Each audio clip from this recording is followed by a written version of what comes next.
রিজিকের রেসপন্সিবিলিটি আল্লাহ, রিজিক নিয়ে চিন্তা আল্লাহ। তো আল্লাহর চিন্তা আমি করলে হবে?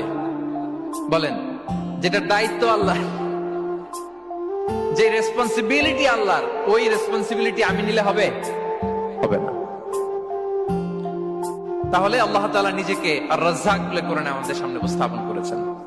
রাজ্জাকের তিনটা বৈশিষ্ট্য আছে। যে সত্তার মধ্যে তিনটা বৈশিষ্ট্য খুঁজে পাওয়া যায় তিনি হচ্ছেন আর রাজ্জাক, দ্য প্রোভাইডার, দ্য সাস্টেইনার। আর রাজ্জাক কোন সেই তিন গুণ? এক নম্বর গুণ হচ্ছে নো ডেফিসিয়েন্সি, তার কোনো অভাব থাকবে না। who continuously provides sustenance to his creatures, যে লাগাতার নিয়মিত প্রতিনিয়ত তার সৃষ্টিকে রিজিক দেন এবং গোটা বিশ্বকে রিজিক সরবরাহ করতে যে তার ধনভাণ্ডারের 1 ইঞ্চিও কমে না। সুবহানাল্লাহ বিহামদি।